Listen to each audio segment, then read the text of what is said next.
ഇന്നത്തെ കഥയൊന്നും പറയണ്ട. വരുന്ന വഴിക്ക് ബസ്സിലൊരു ചെറിയ പ്രശ്നം.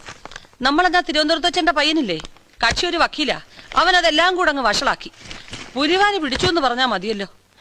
ഇങ്ങനെ വൈകുമ്പോ അപ്പുറത്തെ വീട്ടിലൊന്ന് ഫോൺ ചെയ്ത് പറഞ്ഞൂടെ അമ്മയ്ക്ക്? ഊര് തണ്ടുന്ന ജോലിയാ. എവിടെങ്കിലും വല്ല അസം വന്ന് വീണാ പോലും ഞാൻ അറിയില്ല. അന്ന് ഒരു മൊബൈൽ ഫോൺ വാങ്ങാൻ പറഞ്ഞ അതും കേൾക്കൂല.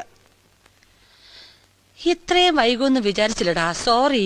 വേണ്ട, എന്തു പറഞ്ഞാലും ഉണ്ടൊരു കോറി. ഓ, ലൈഫിൽ ഒരു സന്തോഷം വരാൻ പാടില്ലെന്ന് അമ്മയ്ക്ക് എന്തോ നിർബന്ധമുള്ള പോലെയാ.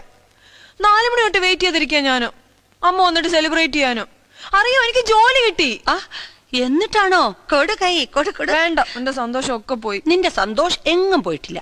ഓ, ഒരു കോമഡി. ഞാൻ എന്തൊക്കെ പ്ലാൻ ചെയ്തോണ്ടാ വന്നേന്നറിയോ? അമ്മ കറക്റ്റ് ചെയ്ത പ്ലാൻ ബോസിന് ഇഷ്ടമായി. അതുകൊണ്ട് എനിക്ക് ജോലി കിട്ടിയത്. അമ്മയ്ക്ക് ഒരു ഷെയ്ക്ക് ഹാൻഡ് തന്നിട്ട് സർപ്രൈസ് ആയി പ്രസന്റ് ചെയ്യുന്ന ഫ്ലവേഴ്സും കേക്കും ഒക്കെ വാങ്ങിട്ട് വന്ന. ആഹാ, പക്ഷേ എല്ലാം കുളവായി. ഇതാ നോക്ക്, ഫ്ലവേഴ്സ് വാടുകയും ചെയ്ത് കേക്കിൽ ഉറും ഭരിക്കുകയും ചെയ്തു. പോട്ടെ പോട്ടെ പോട്ടെ, പെണ്ണങ്ങല്ലേ. ഏതായാലും നീ എനിക്ക് ആദ്യം തരാതിരുന്ന ഷെയ്ക്കാനുണ്ടല്ലോ, അതിങ്ങനെ. വേണ്ട.